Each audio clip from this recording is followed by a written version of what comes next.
La pasada semana se abrió ante mí un nuevo camino paralelo al que he tomado de utilizar mi voz. Aparte de educarla y trabajarla, también hay muchas facetas que puedo hacer con ella. Seguro que ya has visto alguna en mis redes sociales. Pero de lo que te voy a hablar hoy no tiene nada que ver con mi voz, sino lo que pasó en ese evento que se tuvo que modificar por la lluvia. Por supuesto, era al aire libre. Y como suele pasar en estos casos de cambios de urgencia, había quien protestó o no estaba de acuerdo. Y uno de los responsables dijo una frase que seguro yo ya la había oído antes, igual que tú, cuando la escuches también la conocerás, y es la siguiente: cuando aparecen los problemas, debemos crecer, debemos hacernos grandes. Y así es. Lo fácil sería acurrucarnos y esperar a que pase el mal momento, pero amigo, cuando enfrentas el problema, como el cuento que te voy a traer, ya todo cambia, y todo es todo. Así que ala, venga, vamos allá. La luz de Martina. Martina tenía solo 9 años cuando le dijeron que estaba enferma. Una de esas enfermedades con nombres raros que asustan más que explican. Sus padres lloraban a escondidas, sus amigos la miraban con pena y ella solo quería volver a correr en el recreo.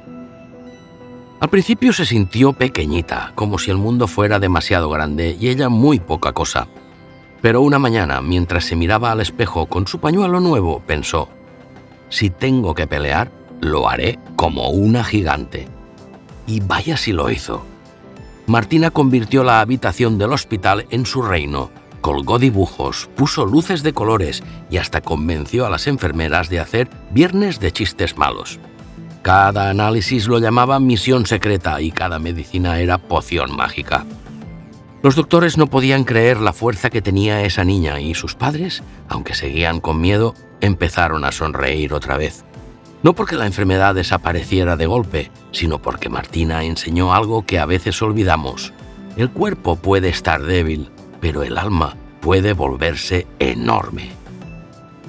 Con el tiempo, muchos niños en el hospital quisieron ser como ella. Le decían la luz del pasillo. Y es que cuando las cosas se ponían feas, Martina brillaba más. Porque sí, cuando aparecen problemas hay que hacerse grande, gigante si hace falta. En la vida los problemas no avisan, llegan de golpe. Una mala noticia, una traición, una pérdida, un diagnóstico. A veces nos tumban, pero ahí está la clave. No es lo que nos pasa, sino cómo respondemos a eso que nos pasa. Cuando aparecen problemas, especialmente una enfermedad, es muy fácil encogerse, sentir miedo, paralizarse, preguntarse: ¿por qué a mí? Es completamente humano. Pero también es en esos momentos donde aparece una oportunidad brutal, la de hacernos grandes. ¿Y qué significa eso? No hablo de fingir que todo va bien ni de negar el dolor. Significa crecer por dentro. Significa despertar partes de nosotros que ni sabíamos que teníamos. Paciencia, fuerza, aceptación, coraje, fe, resistencia. Es como si la vida, con cada problema, nos dijera: ¿y ahora qué vas a hacer con esto?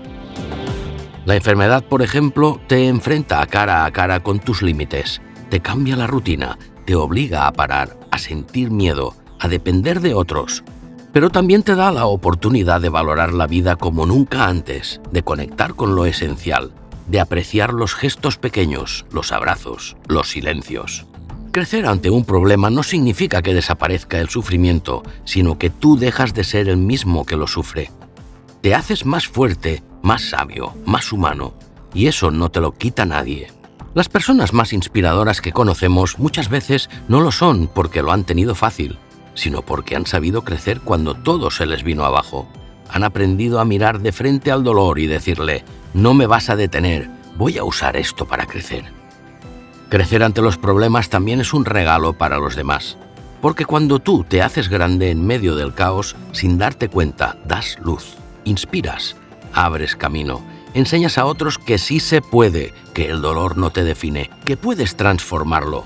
Así que sí, claro que los problemas duelen, claro que hay días en los que uno querría rendirse, pero en esos días recuerda esto: cada problema es también una puerta. Puedes quedarte delante llorando o abrirla y descubrir de qué estás hecho. Porque al final la vida no se trata de no tener problemas, sino de convertirnos en alguien capaz de mirarlos a los ojos y crecer. Este capítulo de hoy va dedicado para una gran persona, noble y luchadora. ¿Verdad que sí, gemelo?